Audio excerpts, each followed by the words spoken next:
It's only been a month, and experts say that New York is already the largest online sports betting state in the country.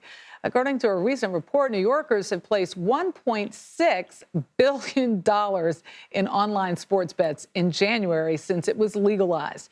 Experts say those numbers are expected to grow as we approach the Super Bowl in a little more than a week. Officials say bettors have started placing wagers on both the Los Angeles Rams and the Cincinnati Bengals. In a recent CBS News article, MoneyWatch reporter Khristopher Brooks explores the online sports betting phenomena in New York. And Khristopher joins me now for more on this. Well, some states have taken months, even years, to get up to a running pace. What's making online betting so successful in New York specifically? Well, Michelle, there's a few reasons for that. Part of it is because of the sheer number of residents New York has. It's 20 million last time I looked, or maybe over 20 million people. So that's playing a huge role. You just have a larger pot of customers you can pull from. And then New York is also one of those unique states where it's just so many professional sports teams, right? And those teams have diehard fans. There's like 10 professional sports teams in New York across football, basketball, baseball, hockey, women's basketball, everything. That plays a huge role in it as well. And then the platforms that are offering the sports gambling, they've brought huge promotions last month to the customers, sometimes offer them thousands and thousands of dollars of free money to just come on and like learn the platform and get used to betting on mobile apps. And let's not forget the commercials. The commercials have been pretty darn good with some superstars like Halle Berry, just to name one. But for people who don't know, can you explain to our viewers the differences between sports betting and online sports betting? Absolutely. So I think most people are accustomed to seeing or even doing themselves physically going into, say, a casino or a horse racing track and like walking up to the booking window and placing your bet. That's what we call in-person betting.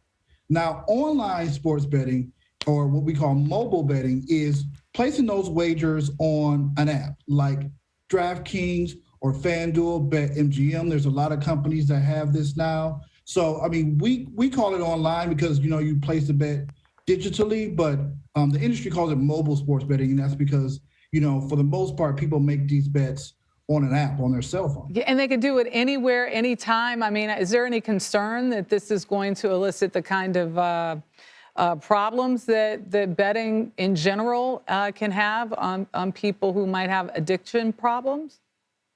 Oh, absolutely, Michelle. So one of the leading organizations in sports gambling is the American Gaming Association. And over the last few years, they've put out huge campaigns trying to work with the FanDuels and the DraftKings of the world and say, you know, yes, you can offer these opportunities to customers, but make sure they're aware of the signs that come across when you start to get addictive to gambling, and making sure, you know, these people have things set into the app to make sure they don't abuse, you know, sports gambling to the point where it's financially harmful to them. What impacts do you foresee will the Super Bowl have on sports betting? And what's your advice to people who want to get in on some of the game, as they say, especially the newcomers? Because I know a lot of folks are tempted to be involved. Absolutely. So, I mean, two-part question. The first part is, I mean, I personally really don't know what it's going to mean for Super Bowl betting. I've talked to a few experts, and they haven't given me exact numbers yet, but we're basically saying they believe with New York now on board, we're going to see the largest number of people betting in U.S. history and the largest amount of money going into like a one-game event, which is the Super Bowl is, a one-game event in U.S. history, just because, excuse me, New York is on board now. So that's perhaps what's going to happen. We won't really know that number until maybe a week from now. And then if you want to get in on, excuse me, if you want to get in on doing the sports betting now, I mean, my advice would be, hey, first and foremost, don't bet any money that you can't afford to lose, right? Because that will send you down a poor spiral.